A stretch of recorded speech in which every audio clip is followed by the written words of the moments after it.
Commissioners Rahman? Long? Here. Howell? Here. Cavell? Here. Smith Charles? Present. Wiper? Here. Hoffman? Present. Marco? Here. Sure you have a quorum. Excellent. Okay, next up we have the Pledge of Allegiance.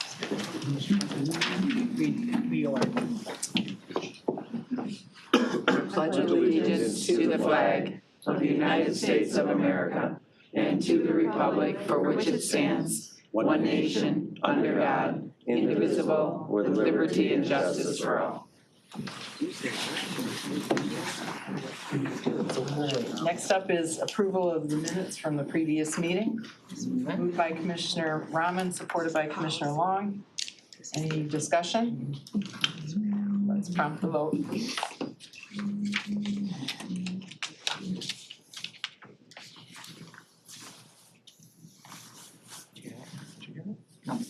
Just working on it.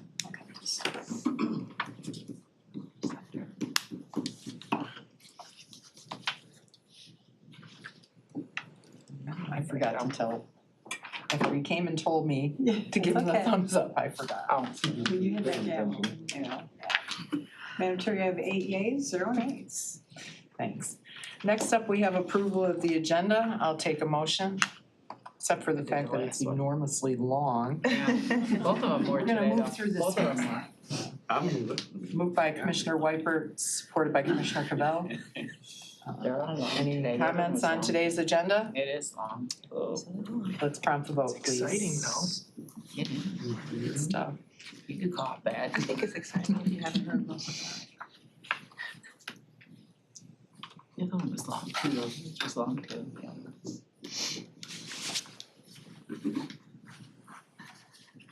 Commissioner Powell.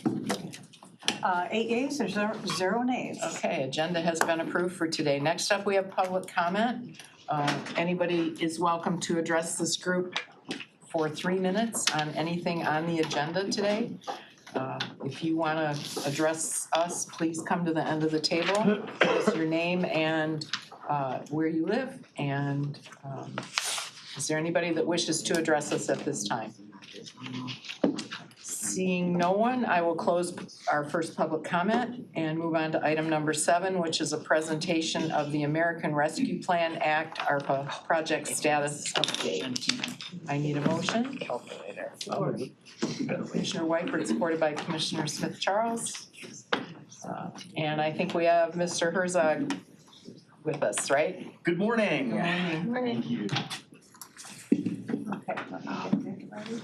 I appreciate the opportunity to give you this quarterly status report on ARPA. Normally Kyle Jen does these, but Kyle's not here. I will, however, be using his PowerPoint. So it'll look familiar to you, I think, in terms of the layout. Maybe a lot of the data.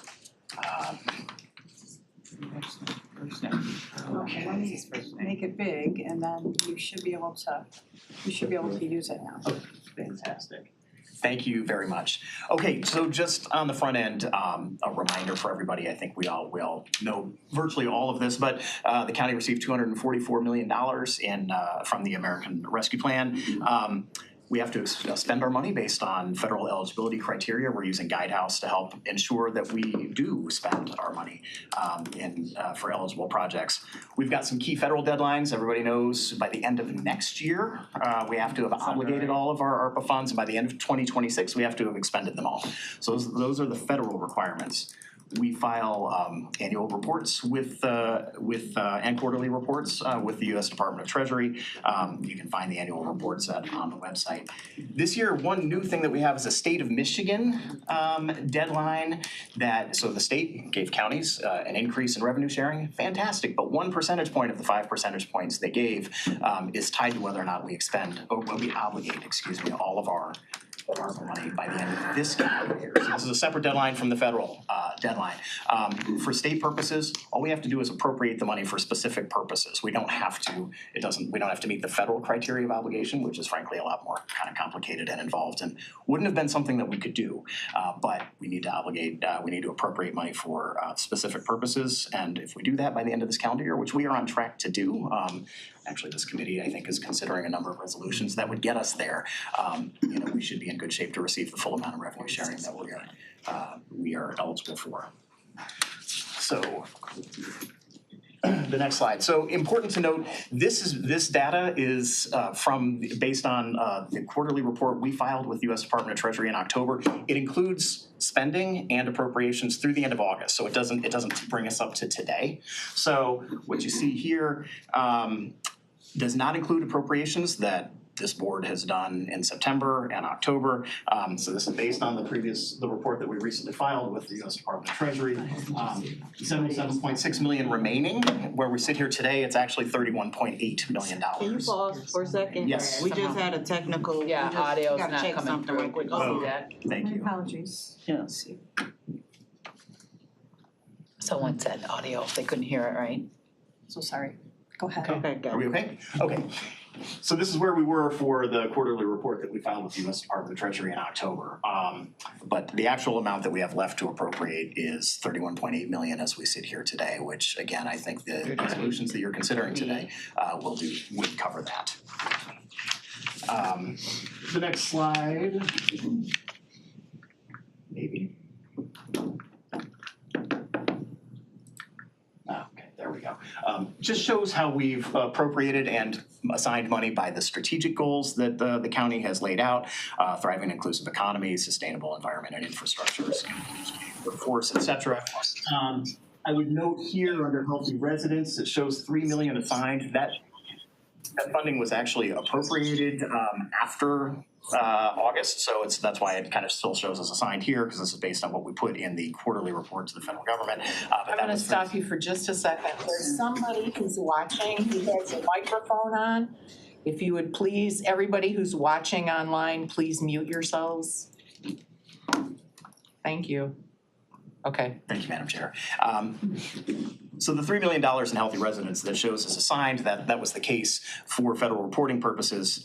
The board did appropriate those funds in October for the senior chore program. And today, I think my understanding is you're considering a resolution that would appropriate the remaining assigned money for housing under the livable neighborhoods bucket.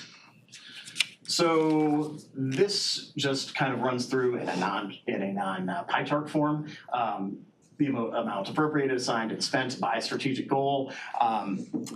You'll see we spent about 46% of the funds that were appropriated again as of the end of August. So we're moving along at a pretty good clip here, and we still have 3 years to continue to finish expending the money that we have available to us. Key impacts. So I think you all have seen this slide before with this has updated data. Just giving a sense again by our strategic goals, the number of people who've been served, organizations that have been served and have benefited from the investments that this board and the administration have made over the last couple of years with ARPA money. I'm not necessarily going to read through them all unless you'd like me to, but it's a pretty impressive list of accomplishments so far. We continue to provide terrific benefits to our residents thanks to the work of this board and our administration. A few more: unskilled and educated workforce, sustainable environment, and thriving and inclusive economy. That's the slideshow. You've seen a lot of this stuff before. I'm happy to take any questions now. Kyle, will point out, obviously, Kyle lived these things for, several years. So if you have questions that I can't answer today, I'm happy to get back to you with answers. I should be able to hopefully answer anything you have, but if I can't answer your question, I'll follow up with you after the meeting. So does anybody have any questions about the ARPA status update? I don't see anyone requesting to, Commissioner White. So the incentive from the state? Yes. Is it only to counties or is that to all entities? That's county revenue sharing. Okay. That's a county's revenue sharing requirement. If they have the same requirement for other local governments, I'm not aware of it, but honestly, I'm focused on the county requirements. Right. So for our purposes, so. So it's an extra 1%. It's right, so right, it was a 5% increase with one of those percentage points tied to whether or not we, right, so, you lose it if you don't do it. And, What's the number? Roughly $300,000, if I've got that right. Cheryl, does that sound right to you? Thank you. Yeah, I think it's roughly $300,000. It's better than losing it. What's that? It's better than losing. Absolutely. No, this is the work that this committee and this board is doing, and we're excited to see you finish that work this month. So, Thank you. other Okay, questions? I have Commissioner Cavell. Thank you. It's not really a question, but since you're here and we're all here and there's a lot of other people here, just really saying that this is really exciting and cool to see that the team's been able to make this work.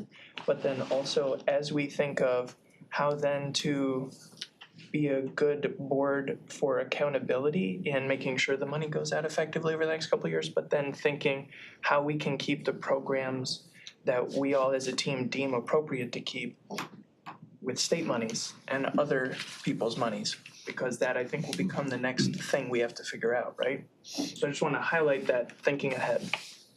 Sure, I'm sure there are things where we're going to want to take a look at whether or not they're sustainable after Sure. 2026 and find the ways to do those. And those are the kinds of things we can evaluate as these programs are implemented over the next 3 years. Totally. Thank you, Commissioner. Anybody else have any questions on ARPA status? I'll just say I've talked to folks in Detroit and folks in Wayne County, and they're having a little more difficulty than we are being sure that they're going to be able to spend all their money when they're supposed to, you know? So they're looking to us and how we've rolled some of this out and how we've categorized things and so on. So I'm proud of us that we've been on top of it really from the get-go. 244 million is a lot of money.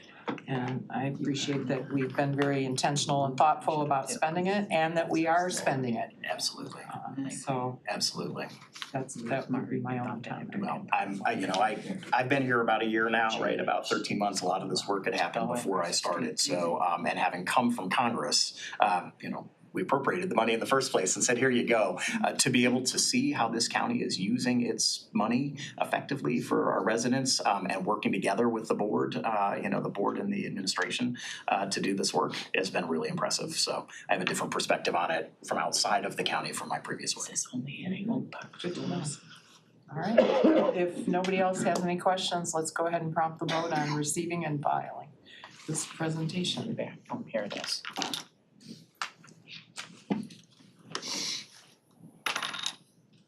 Have 8 yeas, 0 nays. All right, thank you. Thanks, Commissioners. I tried to be brief because your agenda is very long. It is very long. Yeah, we started late.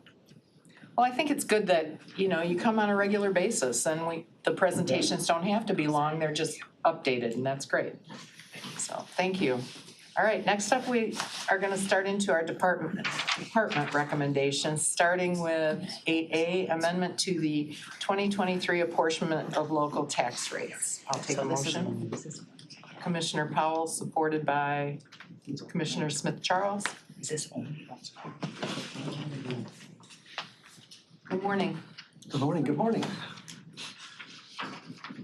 I'm Michael Lohmeyer, Oakland County Equalization. This is Shannon Moore, also Oakland County Equalization.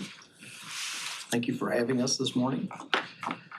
We were back here on October 19th with the preliminary draft apportionment report.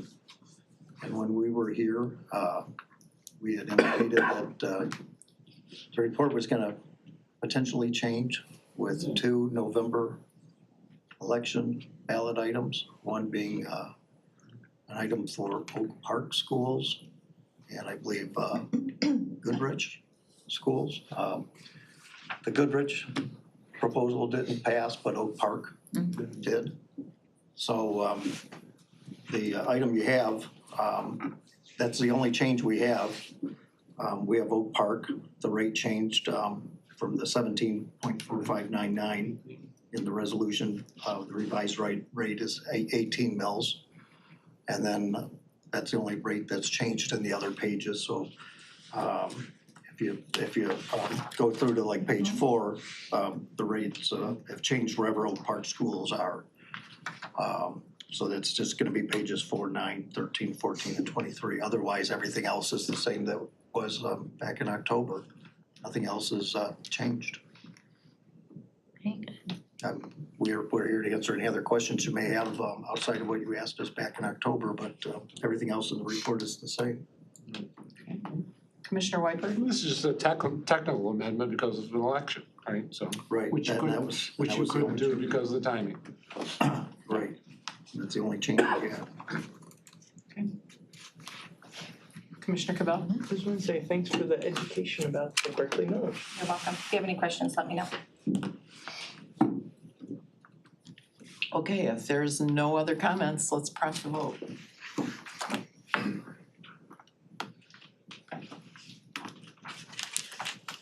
Madam Chair, you have 8 yeas, 0 nays. Great.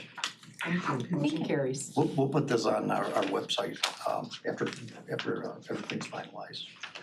Great, thank you. Thank you. Item 8B, new service with the 30th District Court and the U.S. Postal Inspection Service for access to OakNet connectivity and Clemis. You need a motion? Commissioner Hoffman, supported by Commissioner Smith Charles. Good morning. Oh, Highland Park. So a couple of Highland Park. quick Columbus items, but before we start, I want to give Mr. Manning an opportunity to introduce himself. Hi, Jim Manning from Columbus. Of course, I'm Rod from IT. You see me several times a month. Welcome. So, I don't know, Jim, you want to tee us up?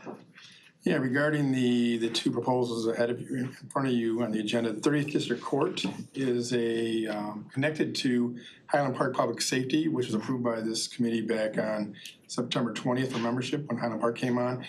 The Highland Park submits their reports and citations to the 30th District Court. In order to do that electronically, they need connectivity through the OakNet system.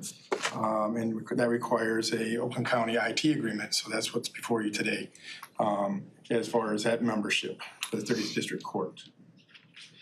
The second one, the United States Postal Service, is not actually requesting membership.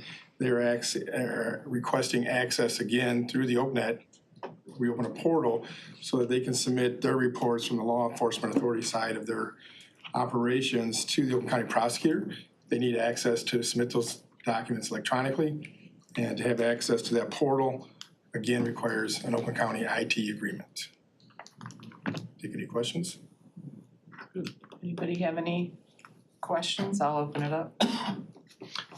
Commissioner Cabell. Yeah, I remember us talking about this, and you had mentioned that for the Highland Park one, that there are not like mutual aid or discounts through Clemis or through the way that it's operated, right? So like Highland Park has to pay full freight, as does any other community that works with Clemis. Yes, that's based on the number of full-time officers they have there. Right. Rod, when you guys are looking through like how you do the IT, because you've been talking about and planning, as far as I understand, right, when you came, it was one of the 15 times, about how you bill for services and make the $89 million work for your department. Is Clemis part of that conversation, or thinking about how you charge and why you charge what? So it is, but it's a little bit of it's in a different bucket. So Sure. most of what we talked about last time was kind of the internal IT charges.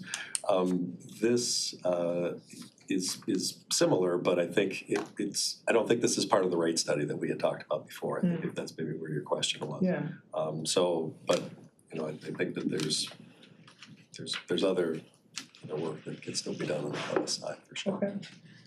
I would love to learn more about that, because it feels kind of wrong to be, and I know we already talked about this, but it feels wrong to be charging whatever we charge Highland Park based on a per officer thing, which is a town that has the Water Resource Committee, they have a $53 million water debt. They're like a completely insolvent town. So to then charge them a fair market rate, as we might call it, seems just unjust. That's all. Thank you, Commissioner. Anybody else? Okay, let's prompt the vote, please. Rates.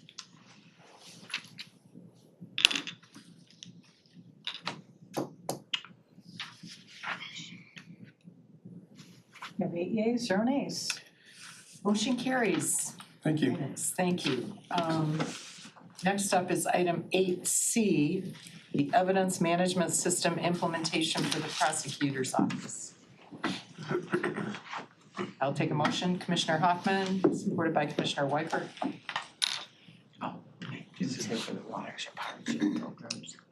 Good morning. Good morning. I'm David Williams. I'm the Chief Assistant at the Prosecutor's Office. You've met me. Tammy Shepard, VRM and IT. So we're very excited about modernizing our system at the Prosecutor's Office. Many of you know, probably all of you know, that we've relied on paper for a very long time.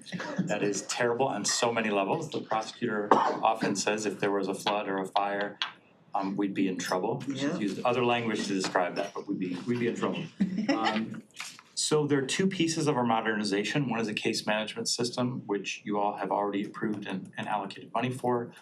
That's great, that's huge. They're actually over there right now, working towards the rollout, the folks from the case management system. The other piece of that is evidence management. We receive a massive amount of data, most of which is video and cell phone downloads. We historically got those through like thumb drives and DVDs, so we didn't actually know how much data we were getting. The IT department jumped in and helped us come up with an interim solution so we could ingest that directly into a SharePoint site. None of us knew that we were taking in like 25 terabytes of data every 3 months, roughly. The system they designed was not set up for that amount of data, and it turns out it's very expensive to store that. The good news is there's a solution at hand that's actually designed just for this purpose, and it's cheaper than what we're doing right now. So that's why we're asking for the budget amendment. Okay. I'll open it up to the commission. Commissioner Rahman. Thank you, Madam Chair. I'm glad to see this happen. I know we've talked about it extensively during budget hearings as well. So case management, evidence management, is there anything else that we have to contemplate down the road, or is this sort of everything that we need at this point? You know what, this is everything we need, and the good news is it's gonna allow us to do more with the staff we have. We actually have a crush in terms of this data and how we process it with our staff. And it's a huge burden on our assistant prosecutors and our people who are helping ingest the data. The good news is once we get the case management system and this, that will free up those folks to help actually process it, not to download it, but to actually review it and redact what needs to be redacted. So this is gonna allow us to do more with the staff we already have, rather than adding staff to process the new evidence. Perfect, thank you. Okay, Commissioner Wypert. That's good, because the budget hearings, we were talking about the need for paralegals and more staff. Yes, and you know, we really Not that wanted. you don't need more staff. No, that's right, but we really wanted paralegals for that purpose, and we talked about it, if we just get this implemented, that will give us a better sense of where we are, and frankly, it will free up enough people, it's really gonna help. And so I'm hoping I won't be coming back to you asking for 5 paralegals, but don't hold me to that, let's see how it goes. I'm making a note. But this is good, this is good news. This is really good, yeah. Okay, no other questions from the commission? Let's prompt the vote, please.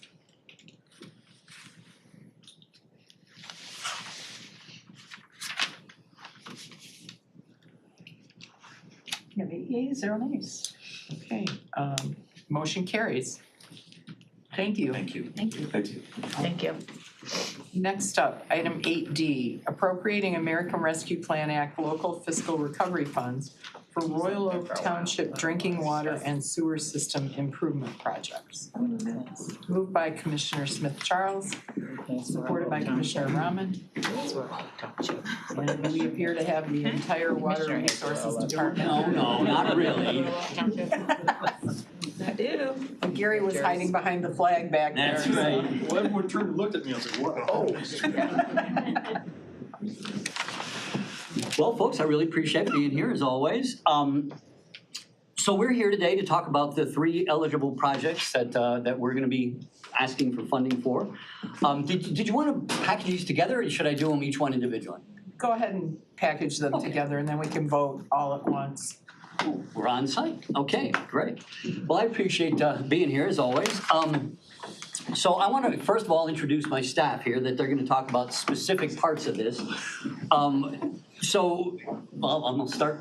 Okay, we'll start over here. Start with giggles. I'm sorry. Amy Pluff is my chief engineer in charge of the water systems. we have Sarah Rubino here, who does my government policy for the legislation and all the things we're doing. Damar Bias is my affordability coordinator for all we're doing around affordability. This gentleman here is from United Way, and he's the one that's doing going to be running our system for the project we're working on here. Alyssa, I'm sorry. Right next to me here is Kelsey Cook. She's my one of my managers and is in charge of the legal services that we do with internally. We have engineer Jen Cook, and she's going to be talking about what we're doing around the backflow preventer. And my manager Gary Niagara will also be talking about that. So we're going to be talking about the Royal Oak Township water and sewer system improvements desperately needed. I'm sorry? Oh, I'm sorry. I can see it out there. Brian Coburn is another one of my managers, and he's in charge of this side of the water system that we're going to be talking about. So the water treatment system and sewer system improvements in Royal Oak Township are just desperately needed. This is a very old, very small system that anything that's done is going to, it hits the ratepayers dramatically.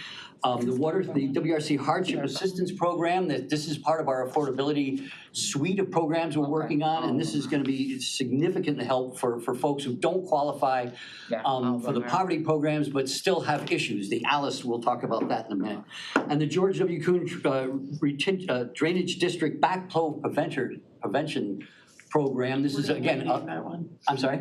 We're gonna rename that one so it's easier to say. Makes it easier to say. The pilot project for this is again, it's one of the issues we're having with climate change is these significant storms, dramatically stronger than they used to be, and this is gonna help homes not be affected by them as much as they were. So we'll start out with Brian and Jen. Here we go. Start with Amy. Oh, I'm sorry, Amy and Brian. Yep. All right, so again, as Mr. Nash mentioned, the Royal Oak Township water and sewer systems are in dire need of improvement. Their customers are not able to pay higher rates to fund those improvements. So WRC and the township have been diligently working for years to find other sources of funding. We've identified $3 million in grants and $1 million in an SRF loan. We would use the funding that's proposed here today to partner with that funding to improve the water system, to build new water mains, which will reduce the number of customer disruptions due to main breaks. They'll clean and inspect sanitary sewers. And it's just very critical that this funding is applied to this additional funding sources so we're able to complete this work. And we're just very appreciative of your time and consideration this morning. Again, this is, they have some of the highest bills in the county, and like any small system, whenever you're talking about doing significant improvements, it affects the ability of the ratepayers to pay. So our next one is our hardship assistance program, and this is going to be Sarah and Kelsey. That's right. So in 2021, the WRC received a grant from the state of Michigan for nearly $500,000 to research the issue of water affordability in Oakland County and to focus on developing solutions, in particular for Royal Oak Township and the city of Pontiac, that are two of our most overburdened communities. So during this grant work, we discovered the need for a hardship assistance program. We saw that many other communities had hardship programs that were designed to help customers in times of unexpected hardship, to build resilience to financial stress. So we also noticed in our stakeholder groups as well as community meetings that we attended that we heard time and time again customers who said, yeah, I need help, but I don't qualify for GLEWA's RAP program. I don't qualify for other poverty programs. We saw that there was a real need in Oakland County for customers that were just above poverty lines, but still not making enough to really survive and thrive in the county. So that's what this program is designed to do. It's to support the nearly 22% of households in Oakland County that are considered ALICE. That's Asset Limited Income Restrained Employed. Did I get that right, Sean? Income constrained and employed. Yep. Thank you. Yep. And so again, this program, the the best way to differentiate this from GLEWA's RAP program is that is targeted at households at or below 200% of the federal poverty level. This program is really aimed at a population 200 to 300% of federal poverty level. So they would not qualify for other poverty programs.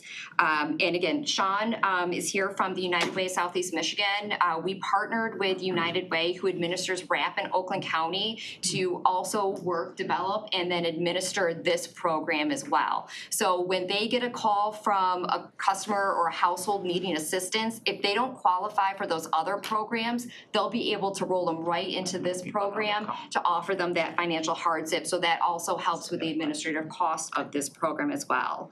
And again, this is really designed to hit 3 buckets that we know from our grant work is really what we need to address water affordability. So that's eliminate arrearages, help with the monthly bills, and then fix plumbing repairs that are causing leaks that increase water bills. And again, Sean is here to answer any questions, and Damar Bias, our water affordability coordinator as well. Thanks for your time. I'll just add too that with the county's contribution of ARPA funding, we're also going to seek other grants to keep the fund, funded basically to continue this program so that it's sustainable. So we've met with various other opportunities where we're going to partner with United Way to, kind of write, they would be submitting the grant to fund the program because those funds would be delivered to them. But just, this isn't just a one-time thing, although obviously the county's kind of kicking it off and seed funding it is what we're looking for. We have had some private donations made already. I'm not going to show it today in the interest of time unless you'd like me to, but we do have a hardship assistance video that's in your packet. I'll send the YouTube link out directly as well and pass that along so you can share it. It was really well done.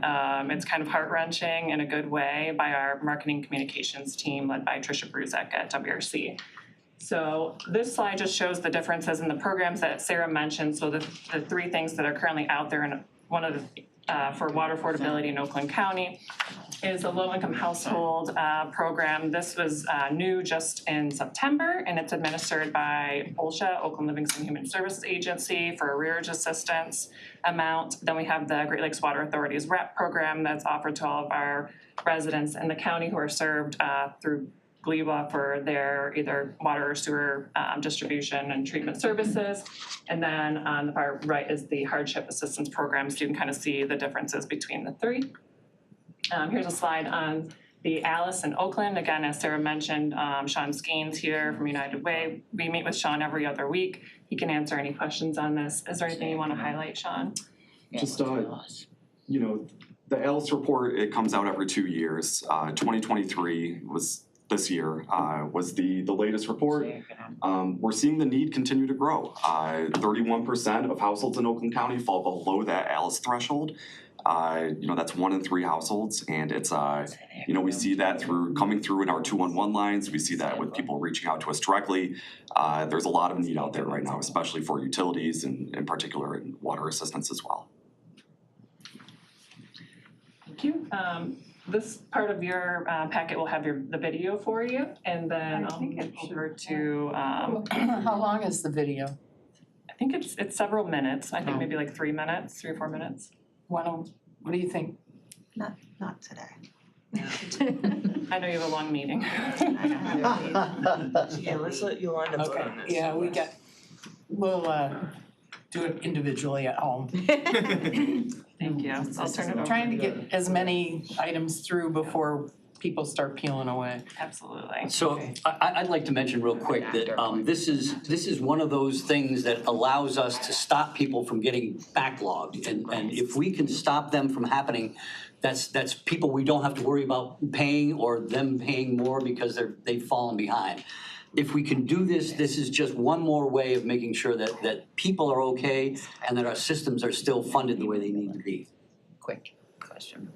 So finally, I want to introduce Gary Nigro and Jen Cook. They're going to talk about the pilot program on backflow prevention. Definitely going to rename that. I tell you. It's a tongue twister, but we are looking for $200,000 in the ARPA funding to support $1 million that is going to be contributed from the George W. Kuhn Drainage District's reserve funds. Together, we're gonna use this money to initiate a pilot program, just to start the to-be-named program, that is gonna install check valves in local homes in areas where people have been affected by the extreme storms that we've had. The program's gonna start small in the city of Berkeley. We've partnered with them and had some initial discussions already. And this will help us establish an effective and efficient process of, coordinating with homeowners, contractors and whatnot. And then we'll take that, the ultimate goal is to approach larger federal funding sources so that we can take this program to a wider audience within the drainage district, as well as other drainage districts that have also been experiencing basement flooding. Specifically FEMA has a lot of grants out there that we're hoping to be able to utilize in the long run to reach lots more people than this pilot program will reach. But this is just kind of the proof of concept that we'd like to get started as soon as possible. Okay. All right, I have 3 commissioners lined up to speak, starting with Commissioner Smith Charles. Thank you, Madam Chair. I'm a yes, and I'm hopeful that my colleagues will also support this. I know Commissioner Cavell, who was the commissioner representing Royal Oak Township since we've been on the board, and I'd like to say was a strong champion for this, and it's just appreciated by me and others that you guys really got busy and tried to figure this thing out. I can recall last year getting blown up on social about a water main situation where residents were getting these letters on their doors, and I asked you guys, I'm like, how do they get these letters? You're literally hand taping each door, in the thick of a lot of snow last year it was. And so it's just a lot of work for you all, and I know the residents are put out by having their water cut off and, have to boil it in the dead of winter. So to me, this is very timely, very appropriate for another aging township community in our city that actually butts right up to the 8-mile border. So I'm very appreciative of it, and that is my comment. Thank you.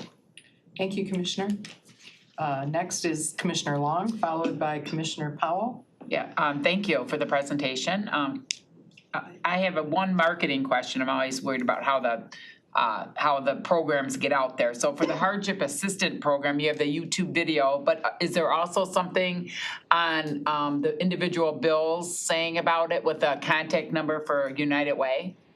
Yes, we connect all of our customers, and truly, Damar's position was created within WRC he's dedicated to water affordability in our office. So people have his direct number, his email, but yes, we put it out in every channel we can on social media, on the bills, inserts, flyers. Because I think the bills is good, just because I worry about internet stuff with I know everyone thinks everyone has internet when I say it, but I think people don't, because it's expensive. So I think people don't personally in Oakland County because of affordability. So I always worry about that. I want to make sure that we get to the people that need it via snail mail, and lack of a better, the old-fashioned way. So I'm glad it's on that bills. So, thank you. So when people fall behind, we'll be sending them a notice saying that, you've got an issue and there's tremendous resources available to you. People call United Way just looking for help.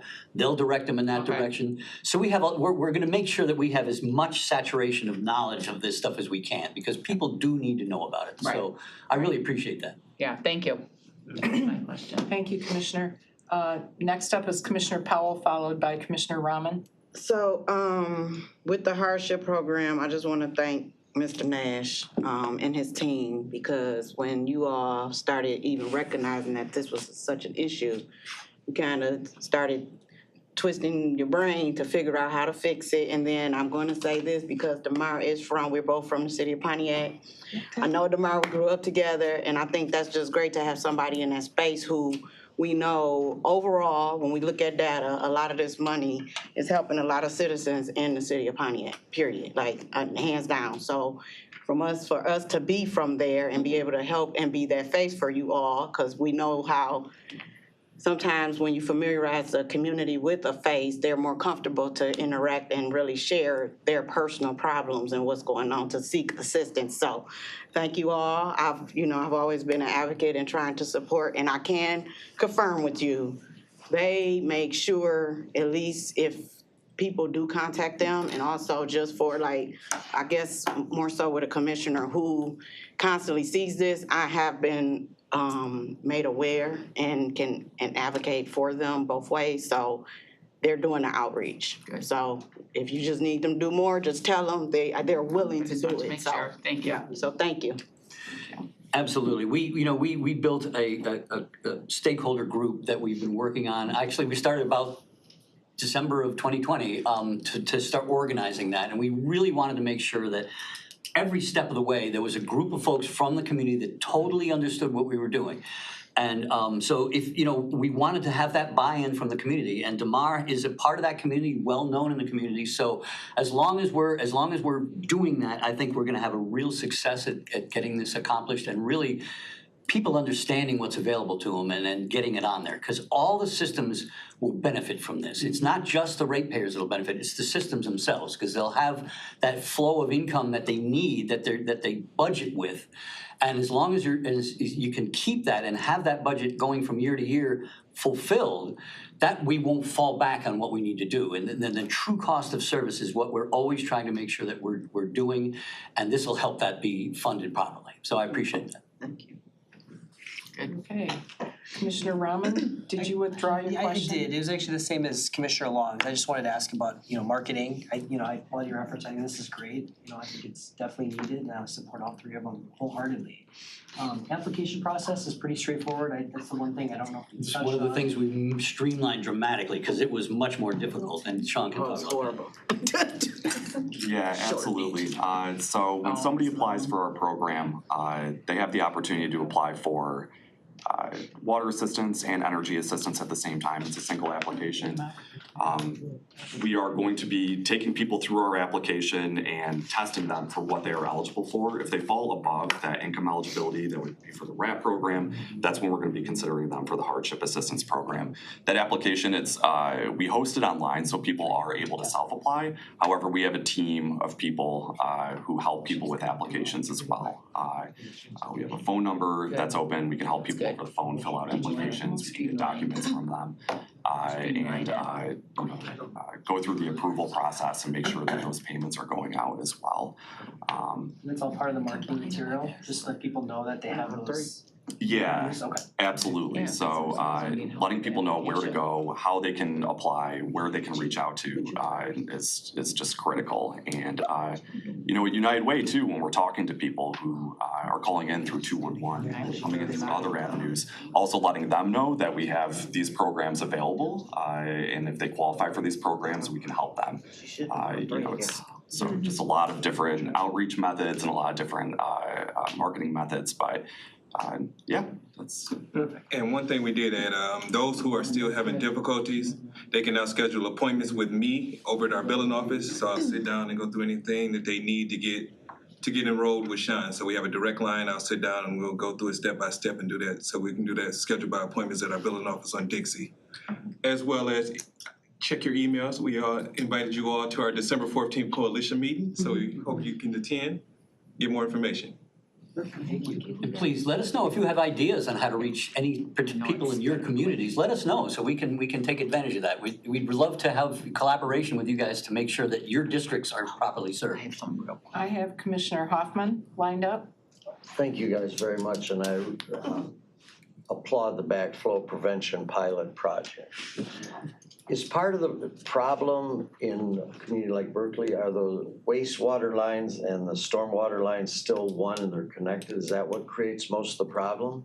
Well, it happens in any system. Go ahead, Gary, he's the expert. Yes, that's mostly, we're targeting the combined sewer systems, that were developed out a long time ago, and they were designed originally to convey a certain size rain event, and as we know, rain events are getting larger. it's hard to pair out also the difference between, the overall community collection system versus the local system, and what's really the main cause of a basement backup. So rather than discuss all that and figure out what we can do, you can protect the resident right at their own house, right at the street level. So keep it from coming into homes. So. No, I think that's a good idea. Are there plans to separate some of these systems? That's I've heard talk of it, and I know it's outrageously expensive. It is, and well, I'll let Gary answer that. As much as possible, where practical. So we've done a lot of very large projects over the last several decades, and it's getting to a point of diminishing returns at this point. To truly separate everything is on the magnitude of, I think I've heard 8 billion, something like that. So. MDOT had this big project where they just built this tunnel and pump station, and that actually separated out the entire I-75 drainage through that 8 mile to 12 mile region out of the combined system. So that will have a big effect on the overall collection system. And our office is actually going to, I've been working on that, we're going to be operating that pump station on MDOT's behalf and manage that flow for them. So and that right there, that tunnel and pump station was about $250 million. So, and that's just one small piece of the system, just for scale. Thank you. In that region, the zoo is actually working on a project to keep all their water on that system, and that's 180 acres. So that's a significant amount. And more businesses and folks are doing this kind of thing to keep it on their property. We have a new stormwater ordinance that we passed, 3 years ago now? 3 or 4 years ago. That helps the communities understand this and try to do things to keep that water on the ground. So that's the kind of thing. And this is all, dealing with climate change, becoming more resilient to it is protecting people. And again, whenever there's flooding like this, it goes uphill. So the lowest elevation homes, the ones that are affected first, and then if you're on top of a hill, you won't be affected. So we're making sure that we're protecting folks as much as we can in the long term. That's just going to be what goes forward, and that's why the FEMA is interested in it, because that's in the long run is going to save money, because the home's not hit by a flood won't be damaged, and so that's a good payback on what we're doing. Yeah, I like the proactive aspects to this, that we're thinking ahead. I mean, we look at states all over the country that are having issues with climate change and resilience, and obviously you all have been thinking about this for a while, and I appreciate that. So, Commissioner Long? I just have I just want to do a shout out for United Way 211. There has been so many times I've referred people, and when they call them, they say, who referred you? And they say their county commissioner, like, oh, that's great, but you guys are wonderful, because I get return calls saying how much you help them. So I just want to point out to commissioners, if you get a hardship call on anything, to refer, they're wonderful. And because it's like sometimes it's not in our, right. We don't have anything to do with it, but when you refer them, they help them, and I get calls back saying they never heard of it, that number, and they helped them. So I really just want to do it. I appreciate your services for the whole entire community, and all our districts have people that have hardships for things, So I appreciate it, because I do refer to 211, to have people call 211, and they call me back and say that you guys are remarkable. So thank you. Thank you. Thank you, Commissioner Long. Remember that, you guys, because when you have you get calls that you don't know what to do with, they are wonderful. So Commissioner Markham, I think we have a motion from Commissioner Smith-Charles and Commissioner Rahman for both D, E, and F.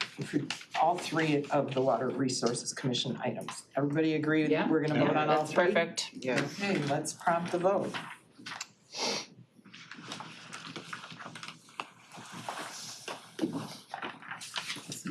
I'm sure you have eight yeas and 0 nays. Thank you very much. Thank you. Thank you. Thank you, folks. Appreciate it. Everybody falls. This is good stuff. There goes half the room. It's nice to have money. Right. I was gonna have a question about sustaining Thank this. you. All I heard was it's nice to have. Thank you, you guys do. Thank you so much. All right, Great so job. we Great did job. I don't have a D, E, card, and F, is but that you know what, I'll send you an email though. Okay, yeah. Yeah, absolutely. Okay. Yeah, thank you. Really appreciate you all, thank you so much. Good to see you, man. Thanks, yeah. I did too. No, they helped Thank you, wonderful. everybody. Yeah, absolutely. It's half the room, wasn't it? Yep. A little more than Yeah, I'll half. send you flyers Showing that have all our outreach information. I'll send you a 211. All right, next up, Share we those, have absolutely. item Thank you so much. Yeah, they're great. G, appropriating American Rescue Plan Act local fiscal recovery funds for the Main Street Oakland County Placemaking and Public Spaces Program. I'll need a motion. Commissioner Weipert, supported by Commissioner Rahman. Okay, Good afternoon. morning. Thank you. good afternoon. Yeah. Afternoon, yeah. I'm Brett Razikin, the Manager of Planning and Local Business Development, and this is John Bry, the Administrator of our Main Street Program. We're here seeking your approval of $5 million in ARPA money to fund a Main Street Placemaking and Public Spaces Program. For those of you that were on EDI, there's certainly overlap in this program. The Main Street program staff under John's leadership will administer this program, this placemaking grant program. We spoke earlier today about the importance of downtowns as a public social gathering place, and that's what this is intended to address. During COVID, the downtowns and downtown businesses were hit extremely hard. And by strengthening these public outdoor spaces will help make them more resilient should another pandemic hit us. It'll also just help the economic viability of these downtown business districts. The county department's strategic plan has identified placemaking as a key component, a key strategy in business attraction and retention and employee attraction and retention. And the state is in alignment with this as well, that placemaking is key to trying to boost the state's population, the state's declining population. John and his staff, including Ron Campbell, our architect, already provide placemaking design assistance to local communities. The communities that would be eligible for this will have projects that have been through the public review and approval process. They have plans in place. They have their portion of the funding locked in. They have local support from the local legislative body. So these projects are ones that are queued up and ready to go. We have some metrics that we intend to track annually, particularly related to the private investment support, and then also the trip generation of people that are visiting and using the public spaces, and also increase in business activity. The plan is to have a 60-40 split, where the county's funding will contribute 40% toward the project, and the local community will contribute 60% toward the projects. The projects themselves are probably fairly typical. There's public parks and plazas, there's farmers markets, there's shelters and structures, there's benches and trash receptacles and wayfinding, any of those public improvements that you typically see in a downtown. The tentative schedule is to lock in the projects by the end of March, have interlocal agreements in place by the end of June, and then proceed from there with implementation. We'd be happy to, I know I'm hurrying, we'd be happy to answer any questions if there are some. That's great. Do we have anybody on the commission that wants to ask a question? Okay, Commissioner Powell. So, just for clarity, you said the county local funding will have, local sources will have to fund projects at 60% and we're doing a 40%? 40-60 split. And then the estimated amount of funds that's being devoted to this whole project is 12.5 million? That's when you add the 7.5 in from the local communities. Okay, and how many, you said all the communities are lined up already? The communities that are currently on the list are 13 communities that were included in a unsuccessful grant application to the state. The MEDC had a placemaking grant program. The county applied for that program in June. We found out in October that we were not selected for that funding. So those 13 projects are planned, designed, public engagement done, and are queued up and ready to go. So our intent is to fold those 13 into this program. Do you know those communities offhand right Yes, now? yep. Can you let me know what those communities are? Berkeley, Clawson, Farmington, Ferndale, Hazel Park, Village of Holly, Lathrop Village, Oak Park, Ortonville, Oxford, Rochester, South Lyon, and Wixom. Commissioner Pontiac is not on this list. They applied separately for the same program that we applied for at the state and were not funded. John is working on a Pontiac. Yeah, I already knew what I was talking Yeah. okay. John is working on a Pontiac specific funding stream through the Funders Collaborative that's funded by the large foundations in Southeast Michigan. So he's got some irons in the fire specifically targeted. Wow, okay, all right, thank you. Yeah. Yeah, thank you. But they don't have my at least, but. Ain't no telling. In fact, we have a grant opportunity coming up through GM on Main that we've been invited to apply for to do some quick placemaking in downtown Pontiac that's due on December 11th that I'll be assisting on doing. Okay, Good. thank you. Anybody else have questions? Commissioner Hoffman? Thank you. So the money that we're allocating right now, along with the match from the local communities, that this will all be eaten up in these 13 projects. The 13 actually have had to cut their budgets from what we had submitted to the state. We were counting on more money with the state grant, so that's what we challenged them with. You said you gotta cut back, you have to put in more locally to fit within these 60-40 constraints. But this money is all allocated for the 13 projects? Yes. Okay. And now some of them may fall out by the wayside though, some because we're requiring more local contribution. So some may drop off and then we'll expand that pool. Thank you. Berkeley replied that they may have to drop off because they're not sure they can do that. But we responded with 5 different other funding options that they may want to pursue before they make that decision. Okay, thank you. Find those partners that are out there. Might be. So I'm gonna ask you the same question I keep asking. So you've got these 13 communities. Anybody who's not in the Main Street program would not be eligible for this at all? We're following the same model that we used with the RAP application, and our thinking behind that is that we have strong relationships with these communities. We know they're well managed, they have dedicated staff, and they've committed to managing the construction and maintaining these projects. So that was our reason for targeting these 13, or the Main Street communities. You know why I ask these questions. I come from a community that's not a Main Street community, and I would like to see some assistance. Relationship. There's a lot here that could be helpful, you know, to my community. So anyway. Hopefully tomorrow that starts, we meet with. I know you have a meeting set up, which I appreciate, and I gave you some feedback, and that's good. I mean, I want the dialogue to happen. I want the county to be able to be utilized We don't have one. all across the county, so. Okay, good. Anybody else have any questions or comments? If not, let's go ahead and prompt the vote on $5 million. Just like that. I know. You spend a lot, don't you? We have 7 yeas, 0 nays. It's a big county. Excellent. Motion carries. Thank you. I will still have the other counties. Just writing on $20. I mean, city. All right, next up we have item 8H, appropriating the American Rescue Plan Act local fiscal recovery funds for the authorization of Oakland Together Skilled and Educated Workforce Program Phase 2 expansion. I need a motion.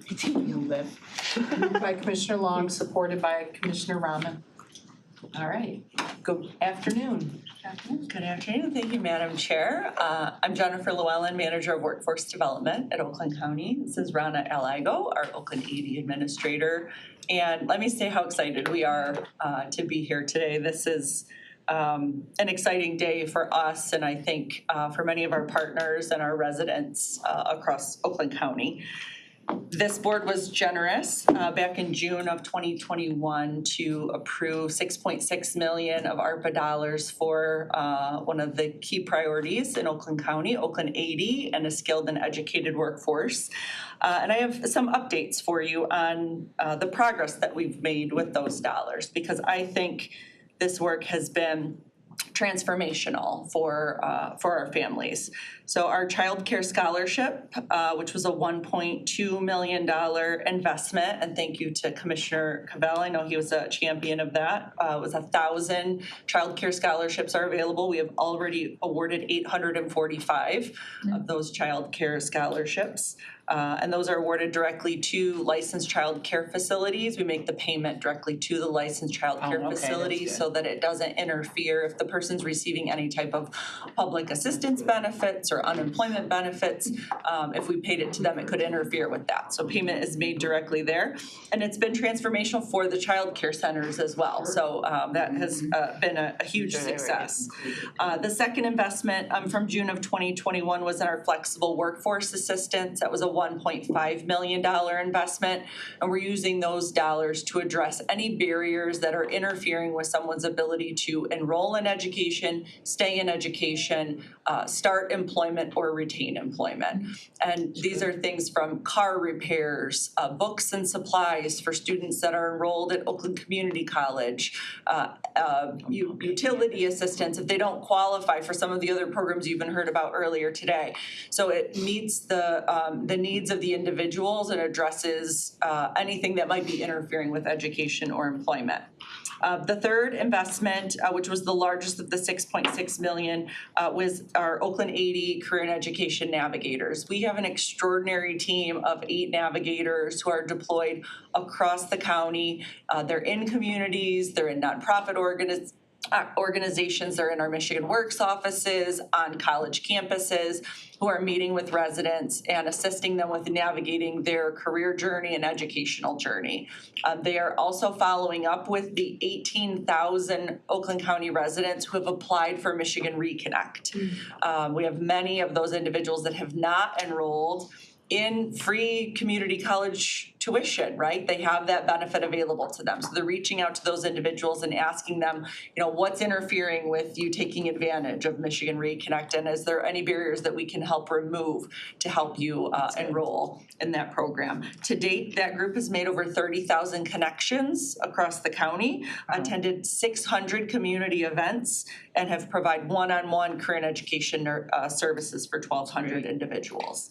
And then the fourth part of that investment was in our business resource network. We've done a lot of work over my 25-year career in workforce development that focuses on training and education, but we really had not done a lot of work in how do we help businesses keep their employees. So we deployed the business resource network to help focus on employee retention. And under this model, we deploy a success coach out to a business, and any employee can meet with that success coach to discuss anything that might be interfering with their ability to keep their job. We have 21 member companies that are part of the Business Resource Network. 339 individuals have had 814 different barriers removed, and we're still waiting on some final data, but the retention of those employees is 70%, which is significantly higher than what those businesses were experiencing prior to implementation of the BRN. So that's where we are at with the $6.6 million. And I want to commend our Oakland County, Michigan Works staff at our 6 offices, and Rana and our workforce development team for their great leadership on implementing and executing that investment thus far. So this request before you today is $15 million. Never asked for $15 million before, so this is very exciting for several different initiatives. The first is to continue the Oakland 80 Career and Education Navigators through 2026. So the original request from 2021 was through 2024. So that has been a successful model. It's resulting in increased enrollment in post-secondary education, and we are respectfully requesting to continue that initiative. That is in partnership with Gesher Human Services, formerly JVS. They hire and deploy those success coaches out to the community on our behalf. The second part of the investment, which we're particularly excited about, is to expand the current education navigators into high schools. We continue to hear from our partners at Oakland Schools and our local school districts the demand on the counselors, particularly throughout the pandemic, but even before that, between mental health challenges, day-to-day scheduling challenges, they're overloaded, and unfortunately, some of the career and education navigation has been challenging. We've been piloting this with an alternative high school in Hazel Park through Hazel Park Schools, and it's been highly successful with our pilot, and so we would like to expand that to, we believe it will be 20 high schools based on the budget, and looking at prioritizing communities and school districts with lower graduation rates and prioritizing need across the county. We would like to continue that with Gesher as well and tuck that into the Oakland 80 Career Education Navigators. The third portion of the request is a little bit over $7.5 million to expand the flexible workforce assistant. So your $1.5 million investment in 2021 was a great start. We are braiding these dollars with other state dollars and federal dollars that we have as well, but the demand is significant. I'll give you a couple of examples. We recently had a woman that is enrolled at Oakland Community College. She's in the Michigan Reconnect program, so her tuition is tuition free, but that doesn't cover books and supplies and transportation and things like that. She's in the dental hygiene program there, and the kit that is needed is $2,000. She would have not been able to continue in the program despite having free tuition without us being able to purchase that kit for her. So this gives us the resources and tools to be able to address some of those barriers like childcare, transportation, books, supplies, and we would appreciate that investment. The fourth part is $815,000 to continue the Business Resource Network through 2026. Again, that was initially funded through 2024. We have some extraordinary data available, and that is in partnership with OLSA. They deploy the success coaches out to the businesses and are doing a wonderful job of that. And then the last portion of the request is a new request, a $200,000 investment in the workforce development program at Dutton Farm. If you haven't been to Dutton Farm, it's an extraordinary organization that serves adults with developmental disabilities. We worked closely with them, and this was an important investment to help those individuals have opportunities to work within the community. And we would appreciate your consideration of this investment. Okay. A lot of money. It is. I will entertain questions, starting with Commissioner Cabell, followed by Commissioner Rahman, and then Commissioner Powell. Hey Jennifer, when you talk about the $7.585 million and the $815K for the BRN, those are not necessarily Oakland 80, right? But like it's all workforce development, but they're not an Oakland 80 initiative, is that a correct assumption? The flexible workforce assistance definitely Oakland 80. Cool. So it's relieving some of those barriers that are interfering with enrollment or completion of post-secondary education. So it's even tools and equipment for registered apprenticeship programs. It's books, supplies, a fair number of transportation, housing, if there's housing challenges that haven't been able to be addressed through other programs. Okay. Included in the flexible assistance is also childcare, you mentioned, correct? Correct. Childcare is allowable. So we're phasing out the childcare scholarships in this request, but if there are childcare needs, that could fall under the flexible workforce assistance. And so my bigger question is about the 7.5 and the 815 is that not to like ruin the big moment for you, right, of getting $15 million. But in 2027, how do we keep these things going? Because these seem like vital programs that have a huge ROI, and because if they're Oakland 80, perhaps they are more likely to be folded into an executive budget. But has there been thought about that, or it's just too early and let's get there when we get there? But Sustainability, everyone teases me at work because I use the term sustainability all the time. The Business Resource Network is actually a national model where our plan is that the companies will invest to continue it. So they have been part of that narrative from the beginning. They understand that this was a temporary investment. And so we're very conscientious about making sure that they see value in it, that they see the return on investment, and that at the conclusion in 2026 that they will fund the continuation of that program through a shared model.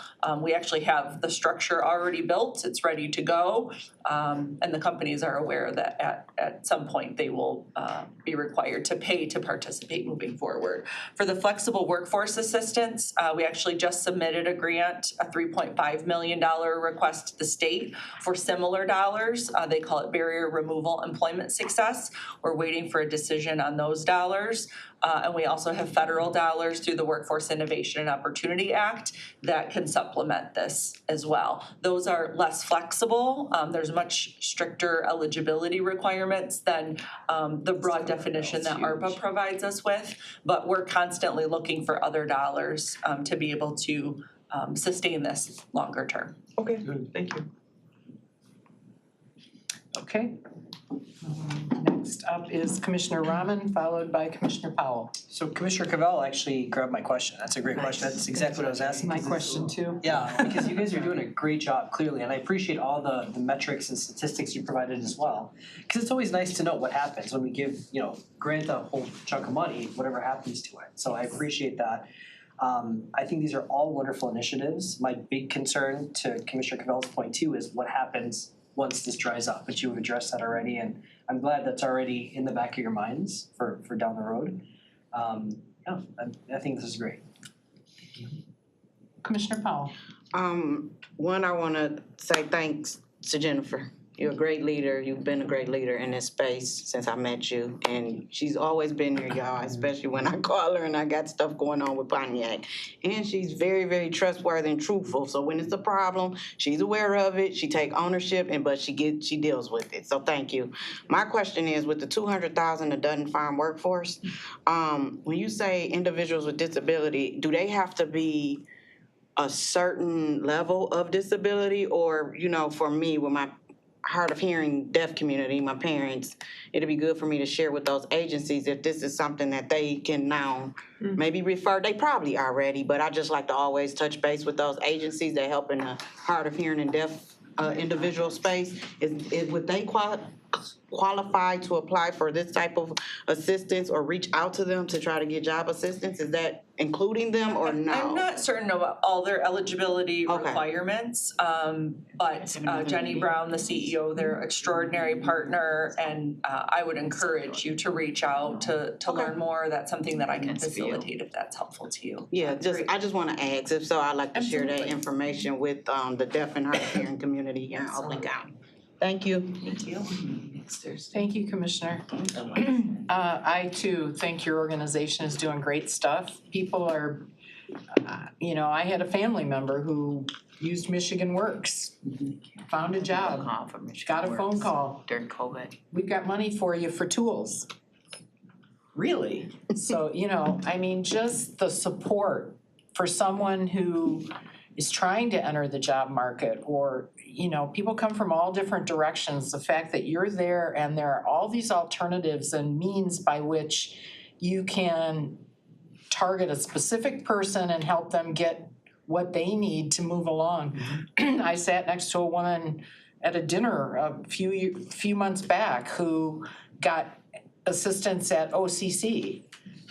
She was trying to complete a degree and got a couple of different things to support her in her goal to get her associate's degree, which she has since completed. So I'm hearing these anecdotes and I'm observing them myself without coming and looking. So I know it's happening out there. And I really appreciate it. I think it's unique. I think you are really helping with the workforce development. I love the fact we had over 8,000 students at Suburban last couple of weeks ago. Excuse me. So your organization is right in the middle of innovating for the future. You know, I think everything we're trying to do, we want to set us up so that whether we're here or not, things are getting better in Oakland County, and you're a big piece of that, and I appreciate it. So thank you. Thank you. We have an extraordinary team, and I just sincerely appreciate this investment. My colleagues are 16 Michigan Works agencies across Michigan. There's only 2 of us that have received local American Rescue Plan funds, SEMCA, Michigan Works in Wayne County and Oakland County. So I would like to extend my appreciation. It allows us to address some gaps that our federal dollars or state dollars don't allow for, and it's allowed us to be really innovative. And you heard earlier about the Alice population, right? I say all the time, we're all one tragedy away from being that person, right? And we have been able, I get emotional, but some of the stories that we could share about just the transformational changes that we've been able to facilitate for families is powerful. So thank you for considering the investment. Thank you. Commissioner Powell. I just have one more thing.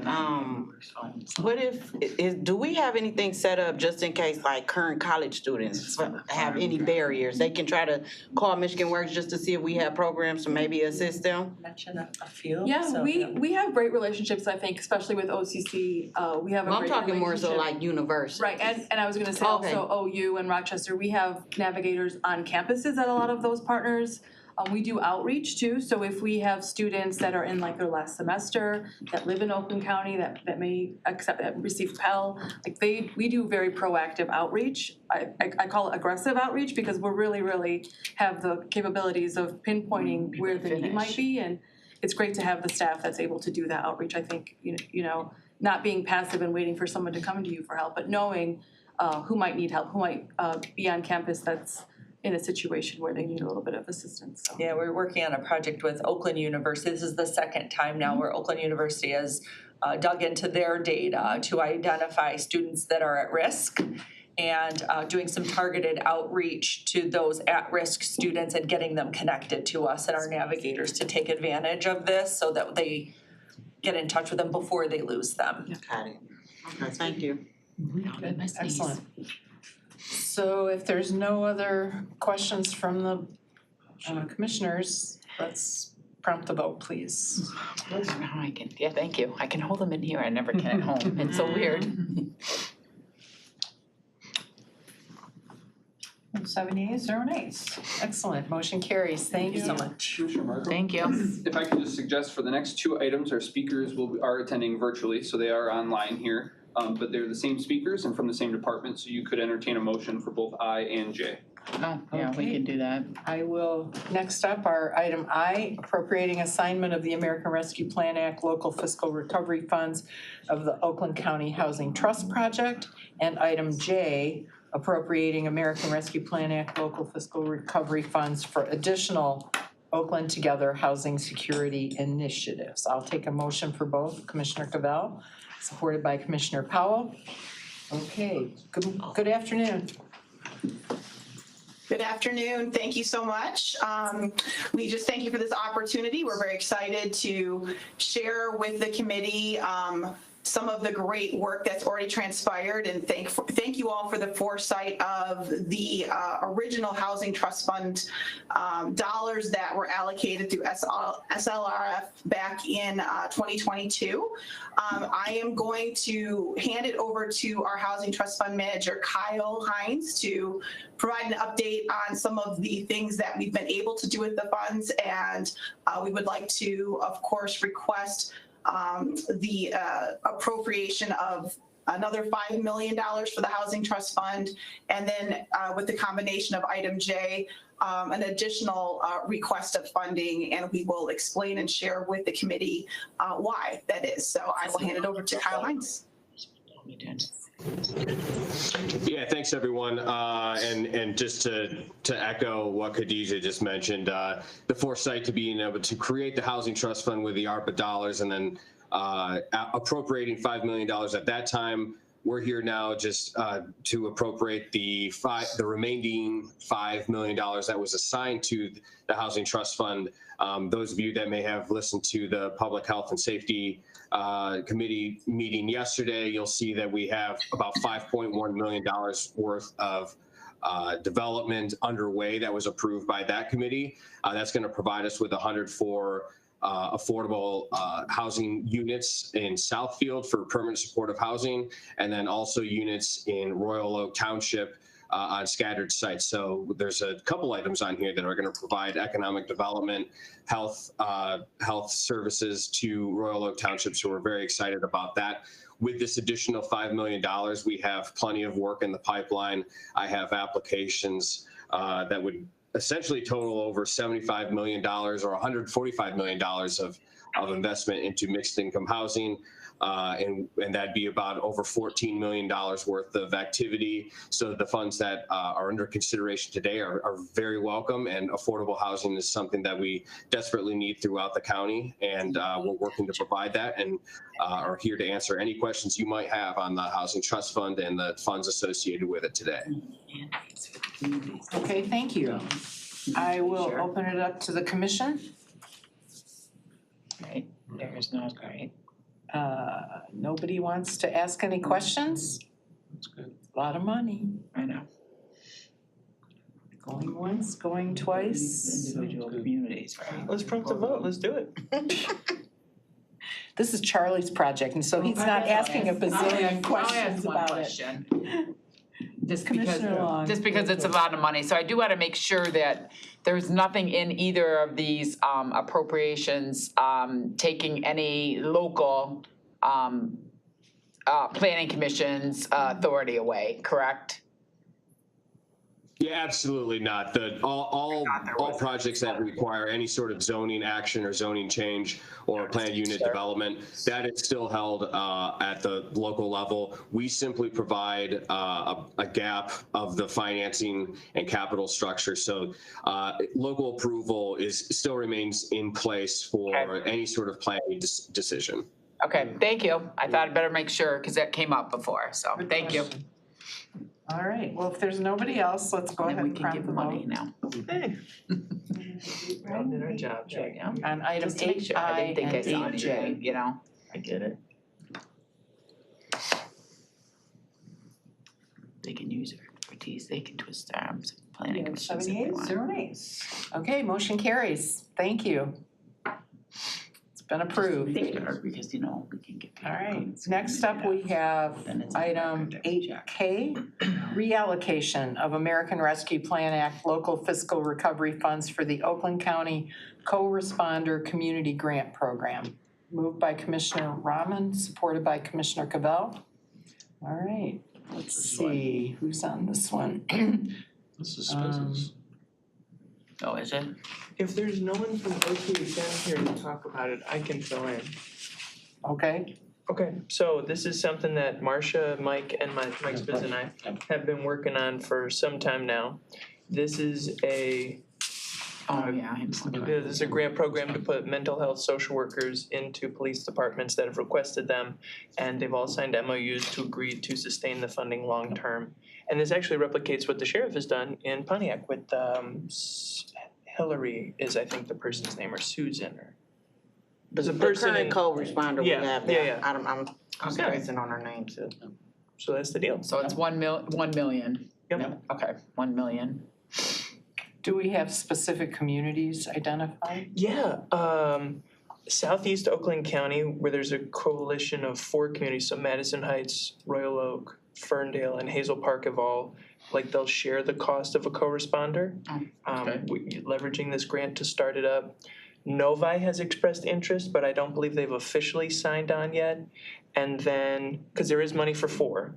And then, so first is Southeast Oakland, second is Waterford, third is Troy, I think, that wants to have a second one or expand their co-responder thing because they got a pilot from a federal grant that they need to continue. And then the fourth would be Novi. And that's why the money is set up that way, it's so that it allows for 4. Okay. Let's see, do we have? No. Angela, you had a question? Yeah, so this funding was not to include the second one that was asked for, the one in Pontiac? It was Oh, one in thank you. Pontiac. That is actually the fourth one, the Pontiac person. I was about There to you go. say. Yes. And I also wanted to ask if I could be added as a co-sponsor on that, You got it, yeah. However we do that, please. if that's not a problem. Yeah, we can do that to Thank board you. floor, or I mean, 'cause before the board meeting. I was just more so, I was pushing it for, because we need a second one. Like, we don't even cover our whole full week right now with the first one with how much she's already out there. So that's why I was advocating for us to get a second one, just to cover the shifts. So thank you. Commissioner Rahman? Thank you. So if possible, I'd like to be added too. I know you guys have already done all the legwork No, on you coming got at the 11th hour, It's but all if good. there's opportunity to be a sponsor, I'd certainly love to as well. For sure. So given all of that you just mentioned, Novi is still part of it or is not? They are part of They're it. still So there part, are okay. 4 people that have signed up, Okay. but there can be room for more. What is 150 divided by a million? Like the final number was like 980,000. Seven people, 7 communities. 7, because I mean, I'm going a little less, but what the 7. county needs apparently is, in our Right, county, about 7. best practice calls for 17 to happen in Oakland County. We have one with the sheriff, one with a SAMHSA grant in Birmingham, Auburn Hills, something like that. One with Troy, that's also a SAMHSA grant. And then this would add up to 7, so that you can get to a baseline of, I think it's 10 or 12, which is like, all right, you're kind of covering most things, most places. Waterford could do mutual aid with Commerce Township if they need. So you're kind of covering most of the people. Ideally, you have 17, like functionally you have 15. If we all remember Siri, the blind woman who came here, she's the one that figured out that data. But yeah, Novi is still definitely part of it. Tell them that the money, if it works here, got approved, so they should move. Awesome. Well, because I know during budget, that was one of the things we were kicking around was mental health, right? Yeah. And I think we tried to do something. It wasn't as much as we were hoping. So at least I'm glad we can sort of add to what we've already been kicking around, which is nice. Commissioner Powell? And also, the local communities do have to pitch in a portion, right? Or is it this one, not that? So this will help fund the startup where either half the cost of a co-responder comes for 2 years, or you get 1 year fully paid, but again, to be a part of this, the reason you get this money is because you sign a document with OCHN saying you're gonna keep it up. Got Because, it. That's good. All right, anybody else? If not, let's prompt the vote.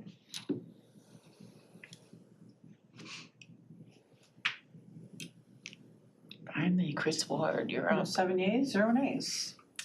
Thank you, motion carries. So that Well, no, that's completes what I all said, of the finally. department recommendations. Finally, And Chris we're Ward's up. moving on to the committees. So first up, we have item 9A under Legislative Affairs and Government Operations.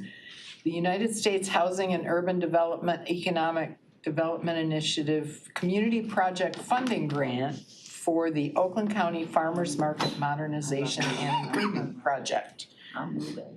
Moved by Commissioner Long, supported by Commissioner Hoffman. Farmers Market. Mr. Ward, welcome. Thank you, Madam Chair, members. Try to be brief here. I know you've had a long meeting.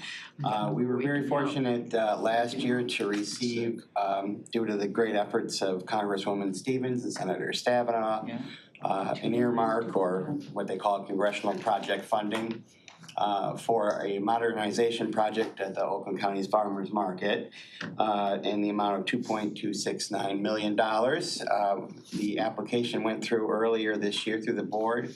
This is the grant agreement that will allow us to move forward with the Department of Housing and Urban Development to access those funds. We have until the year 2031 to spend down the dollars. But we needed to go through this process this year to make sure we secured these dollars and made sure we don't lose them.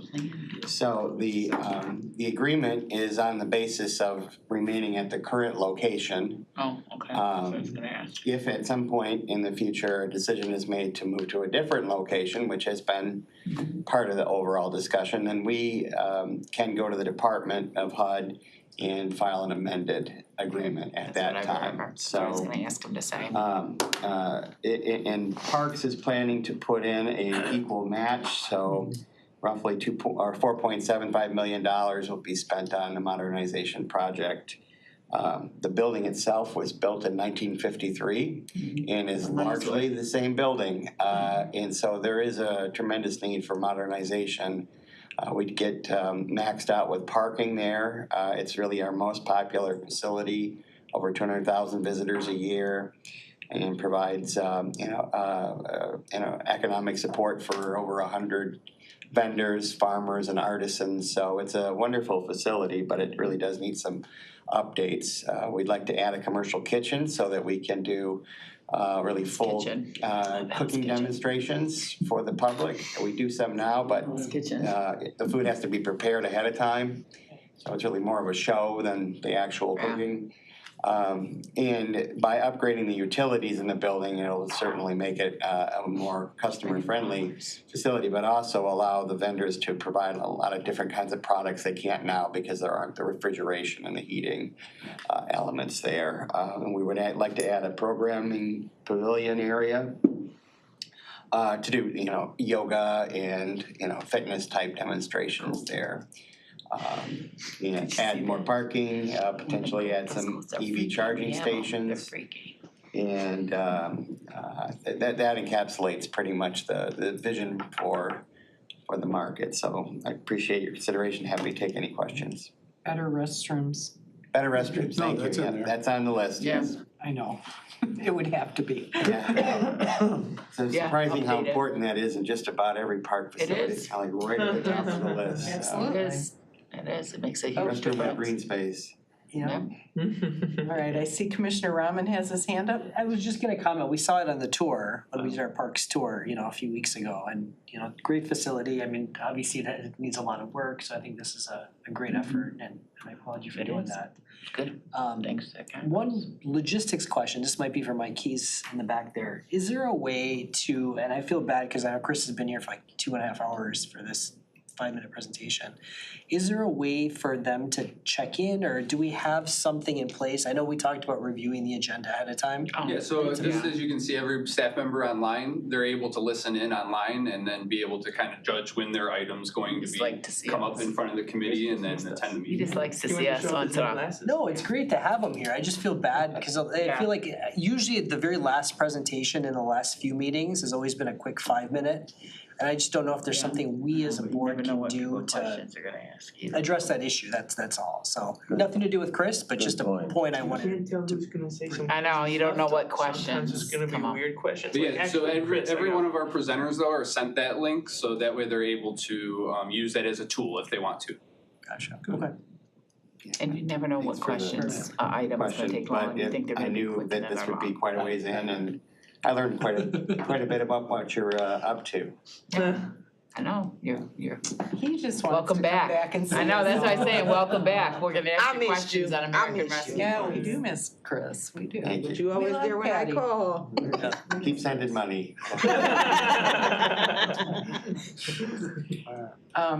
Yeah, let's go ahead and prompt the vote.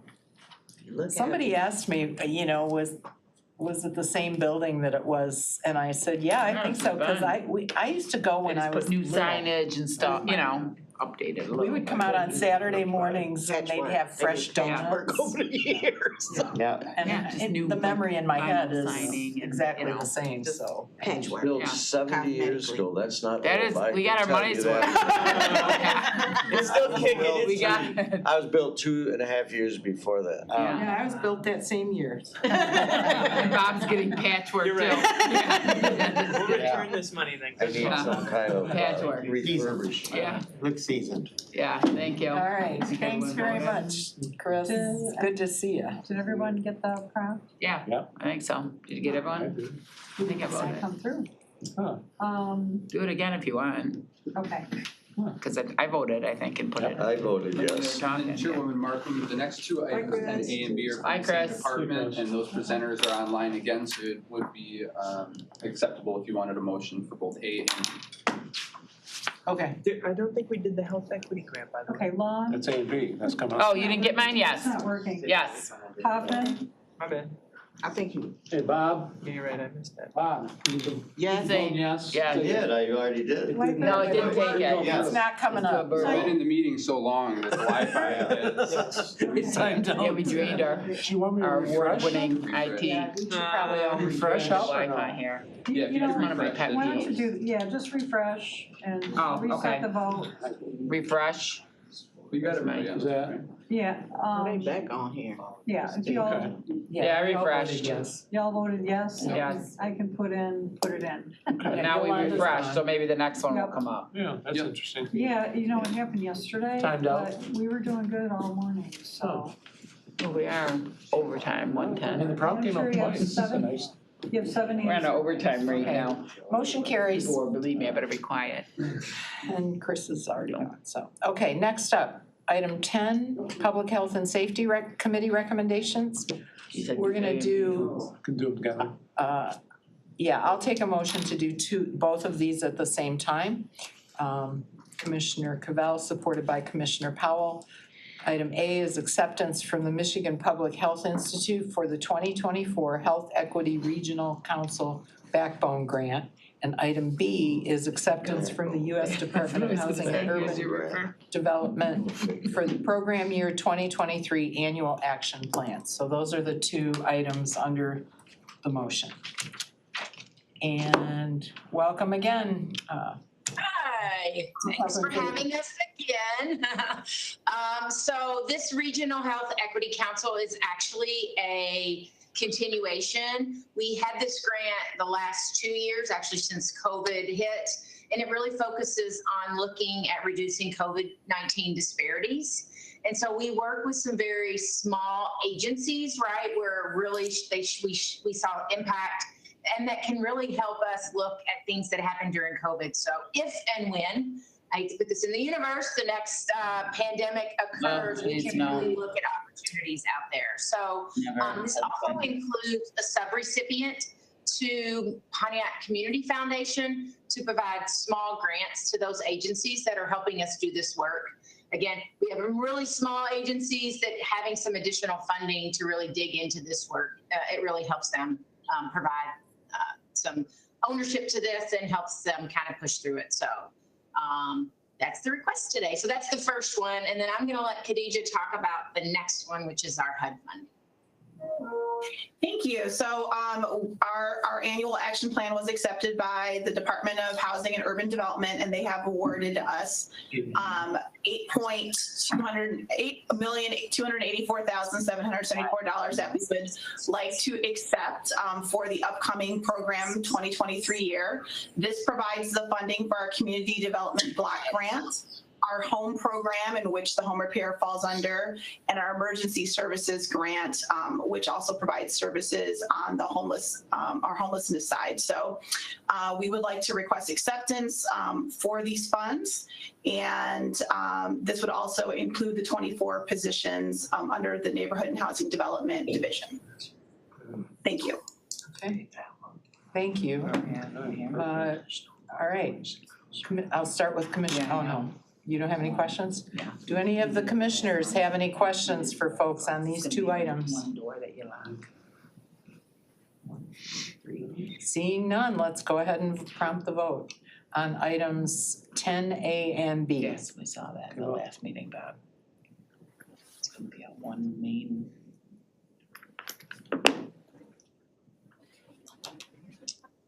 All the rest of them we talked about on econ, all these. Yes. Okay.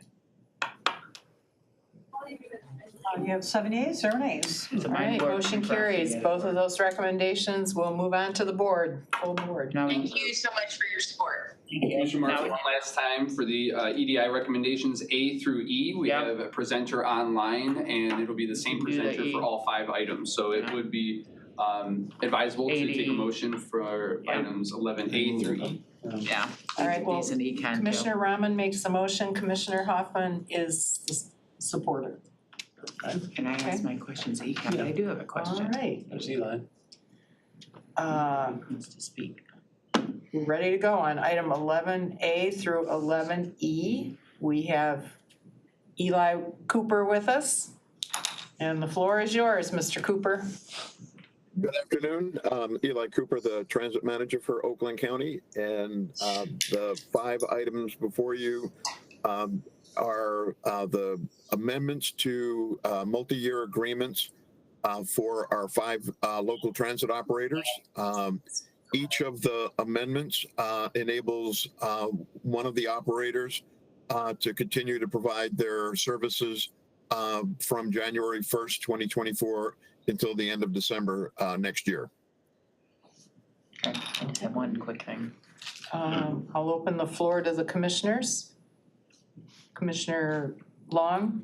All right, Eli, sorry, I forgot one question on the econ meeting. So I added up all the agreements and it comes to 46 million. And then does the tax, the millage generate at 64 million? Is that correct? It'll be a little more than that. In 2024, it's projected around 69 million. Okay. That's correct, though. All right, so then the rest of that, obviously we have, I mean, it's not 20 million or 23 million of the staff in our department, because it's a newly developed department. And then the rest of the funds that stay there and carry over from year to year, correct? That's correct. Part of it is, it meets a county policy for a fund reserve. And then we have other ideas, but those will have to emerge.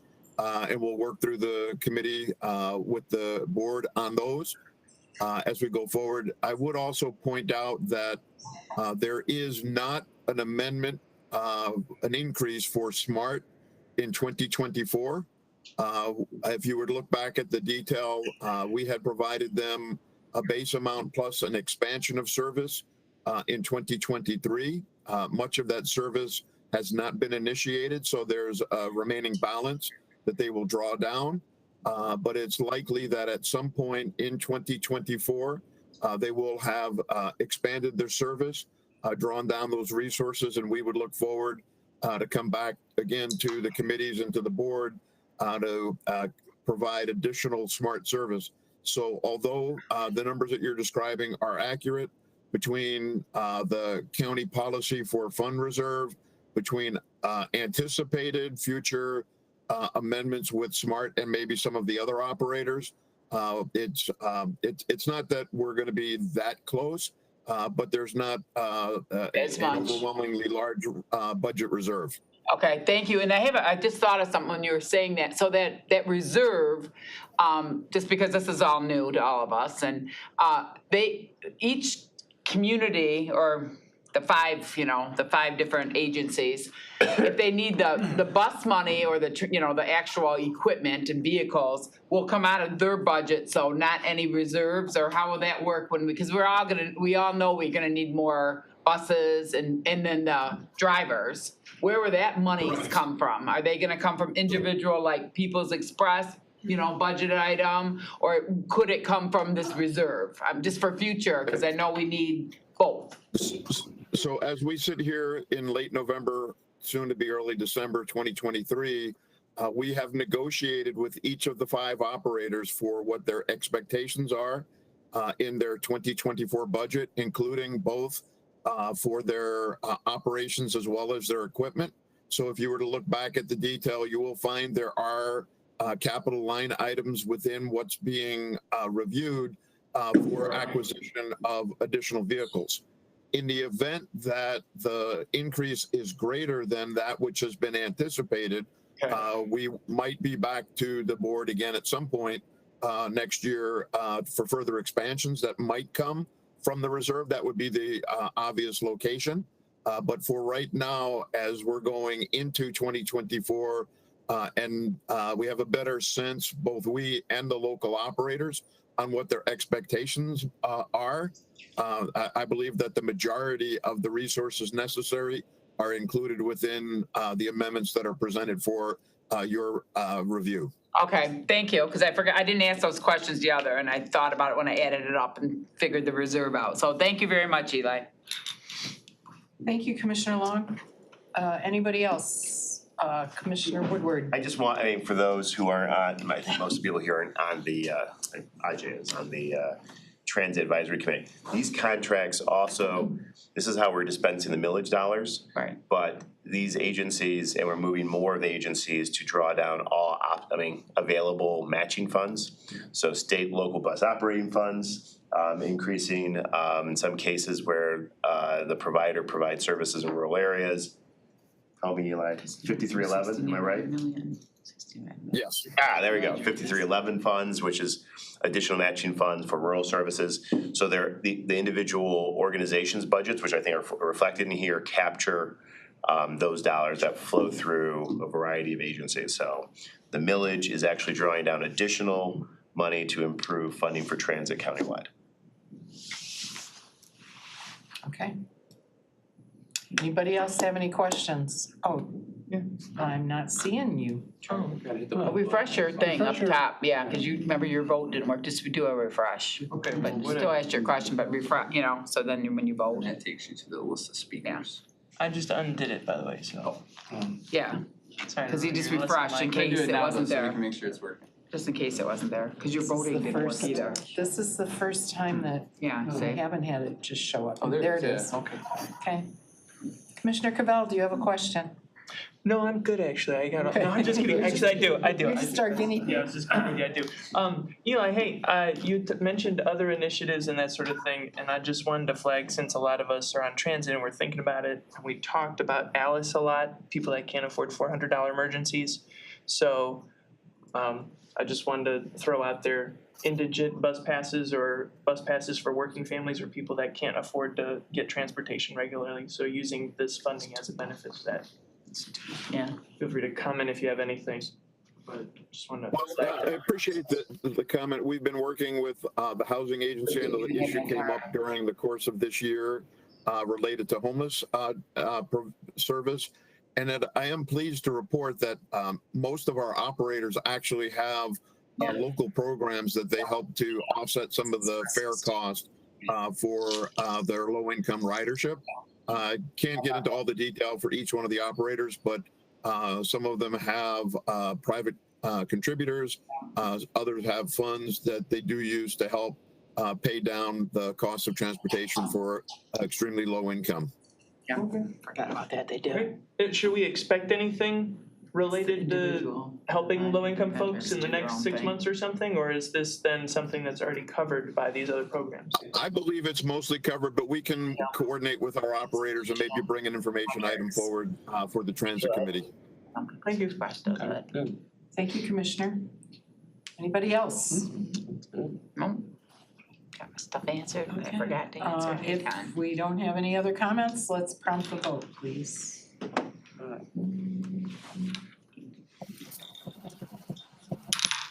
We have 8 yeas, 0 nays. Okay, motion carries. All those transit business today. Contracts are passed through here, interlocal agreements. All right, next up, we have item 11F, FY 2024 BOC accessible toilet rooms renovation. I'll take a motion, Commissioner Rahman, supported by Commissioner Cavell. Good afternoon. Good afternoon. Normally I sit on the sidelines, but I've been here since like 9:15 this morning, so. Yeah. Welcome, right? Welcome. Welcome again. Thank you. I'm Jason Warner. I'm the manager of planning engineering with facilities management, and today I'm bringing a resolution to you funded out of the 2023 capital improvement plan to renovate the toilet rooms adjacent to committee room A here. Both toilet rooms will be renovated. They will be made ADA compliant. They will be made into single occupant, all gender toilet rooms. The existing men's room layout will remain basically the same. The stalls will be taken away. And then the existing women's room the door will be relocated to the adjacent hallway here. A small janitor's closet will be constructed in the existing entrance, but it will provide the proper clearances that we need for accessibility. The total project cost is estimated at $207,413,000, which is a little bit lower than what we had budgeted in the CIP, so. Allied Building Services is our general contractor. They are a annual contractor, so competitively bid through purchasing. They're one of the 3 GCs that we have in our contract. So be happy to answer any questions you have. Commissioner Hoffman, followed by Commissioner Powell. I just have one question and a comment, and I think that it's good we're making them all ADA compliant. I think that's really important. So there'll be 2 single-use bathrooms. Will they have both a urinal and a toilet in each one? Each one will just have a toilet. Okay, all right. We couldn't, based off of the space requirement, space that is available there, in order to make them compliant with the turning spaces for ADA, we have to remove one of those fixtures. We don't have room for 2 fixtures. Enough room. Okay, Commissioner Powell? I just have, okay, if we were experiencing some type of like asbestos issue in our bathrooms, right? Would you all be responsible for compiling that report of fixing that issue? You all are aware of that? Okay, the only reason why I'm asking, I have a situation in Pontiac and I need your assistance on the paperwork that was sent to me. I just want to make sure I got all the paperwork per the asbestos card. Thank you. I just was trying to make sure what department, so I'll be in contact. Thank you. Yeah, and we've already Sorry, done that was an testing off for question. everything here, so we Okay. know what has asbestos and what doesn't, what needs to be abated, and I just want to make sure I got all documents per a situation or building that was worked on in Pontiac. And I want to have my county people advise me separate from the city. So thank you. Thank you, Commissioner. Anybody else? Commissioner Cavell, I'm sorry. Yeah, My machine is just not recognizing you. I'm sure that's what it is, It's a good one if it isn't, I right? did my questions. Yeah. Damn it, Mike. You're over your limit. I didn't have a question for you, but I just wanted to say, Gwen, you were like the champion of this. This and Chuck Yes. Moss, right? So like, Well, thank actually, you for Chris helping. started it Oh, like 20 Years years ago, but you know, you got it going. I gave Good up. job, Gwen. Yeah, I gave up. Thank you, and thank you, Gwen. Yeah, cause there was an employee everywhere coming in here. I just wanna say, you know, Well, it was a long time a ago. lot of what we've been doing in finance lately is American Rescue Plan money, 5 million here, 10 million there. This is just the normal way we do business. This is the CIP. We put this project in a couple of years ago and then you went out. Right. So this is how the system works, and my question is, you said it's gonna be cheaper than we originally estimated. Is that because, what do you think the reason for it coming in under budget is? Do you think it's supply chain, or do you think materials are cheaper, or got any thoughts? Yeah, I think a lot of it was the design. Once we, we put the budget numbers together based off of square foot costs and the type of construction, and then we get better estimates and then bid numbers based off of how it's designed. So I think a lot of it was just, once we actually got the design work done and had construction drawings, the bids just came in lower than what we had. Excellent. Yeah, in many cases, we're coming up with a rough order of magnitude just to put the CIP plan together. Because again, we have, as you know, and thank you for recognizing that, we have so much to do and so many requests and so many needs and only so much money. And so we put together these rough order of magnitude and see what projects we can fit, prioritize them. And then like Jason said, then once we get, those projects grow long enough legs, then we can actually start getting into the fine details of design, bidding, and getting the firm numbers, so.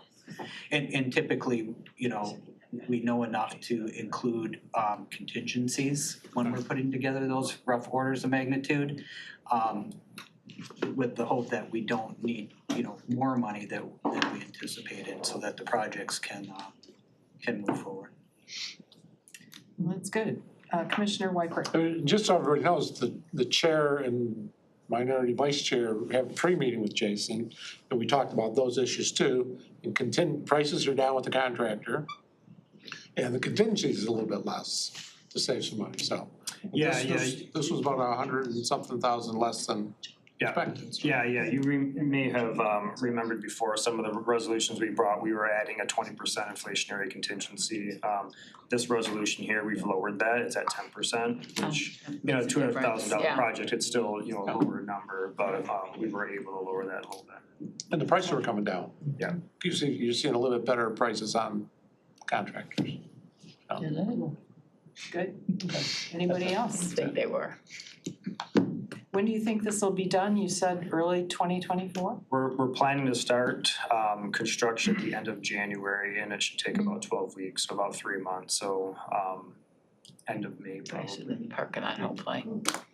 All right. And for those that were not in ED&I, the parking lot will be open next week. I know, I'm like, Bob Hoffman parked there, I love him, the rebel. I'm like, I love that, cause I was gonna do that, I was gonna be a rebel too. It's 'cause beautiful. That's what I was gonna do today too. No one's gonna scratch you. I was gonna No one's park- gonna do anything, yeah, you're right. Park in the chairman's spot. Yeah, There's I do some, like that he was a rebel, cause I there's was some going to do that, I'm striping like, to I'm paint. gonna work on it, it's 20 That's degrees. it, and like Jason said, if we can't get the few spaces painted, we'll just open it and worry about it. Teasing you, did like that. They're supposed to stripe this Yeah. week, but it's, tomorrow's It was so a cool to decent walk day, today and then it's supposed to rain across a the little You bit. can't figure out parking without striping or. Yeah, you have I bigger know, we got a problems big, as we go. do. Society has huge problems. I'll be glad not to have to come over the hill once it starts snowing. so. I know, that's what I said, it's cold today, I was like, oh. All right, well, if nobody else has Like a any other rebel. I was gonna be comments one on too, this but- one, let's go ahead and prompt the vote.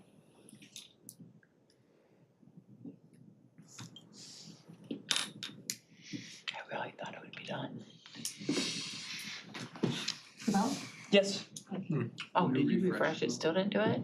No, Zero it's nays. getting a little better Okay, again. excellent. So it's falling apart. Motion carries, we're gonna have some new Thank you. bathrooms in this building. Thank you. Next up, we have item 11G, appropriation for Township Special Assessment District Road Repair Partnership Program.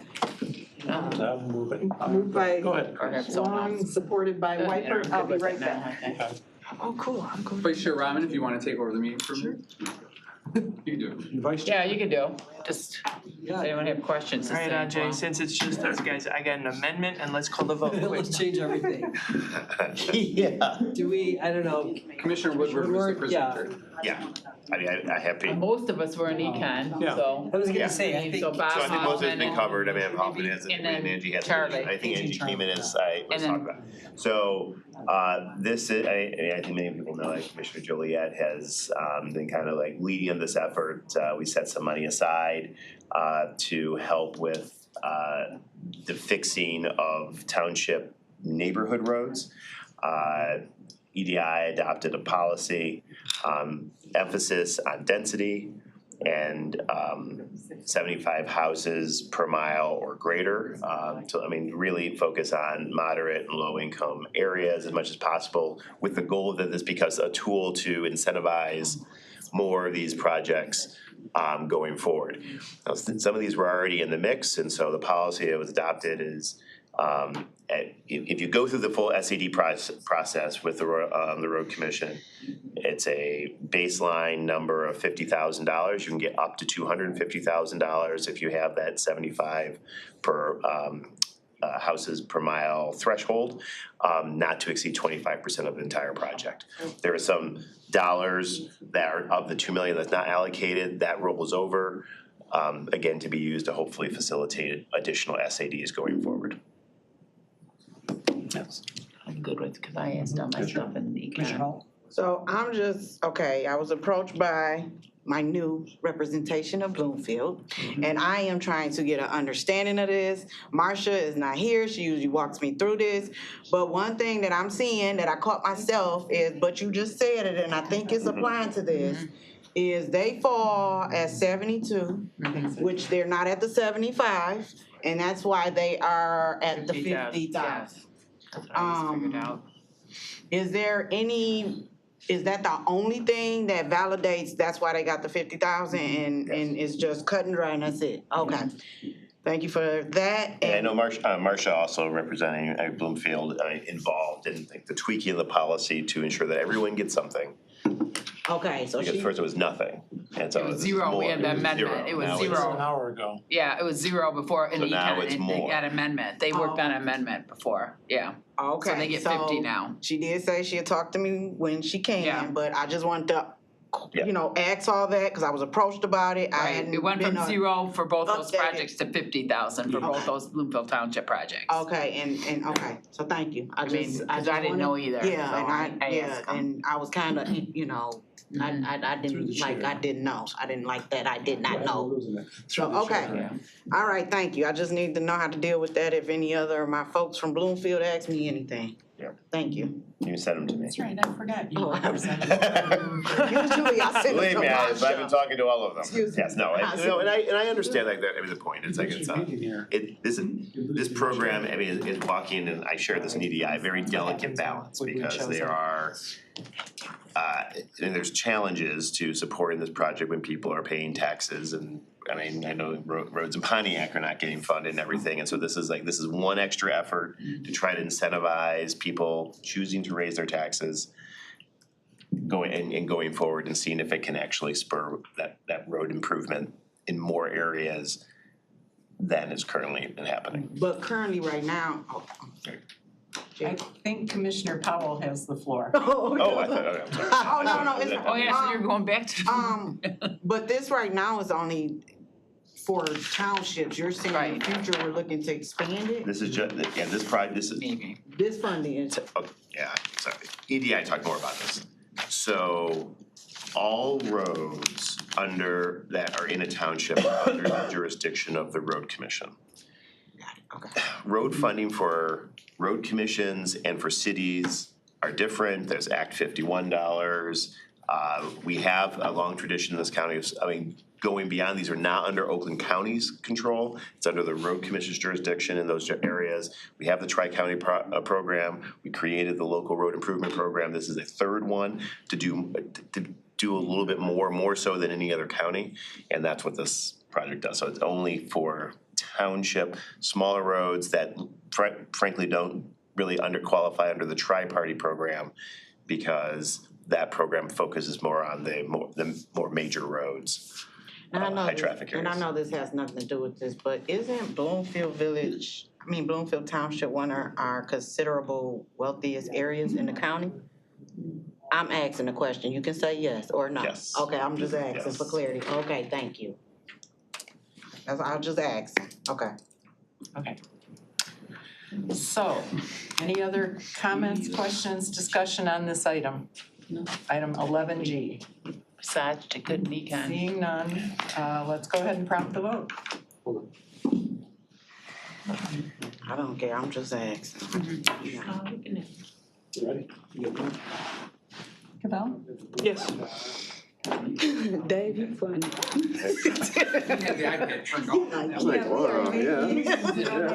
All right, motion carries. I'm just making sure my Next data up, we have our correct. second I public heard. comment. Is there anybody wait a here who wishes to address us from the public? 1, 2, 3. Seeing no one, I will close public comment at this time. Is there any other business?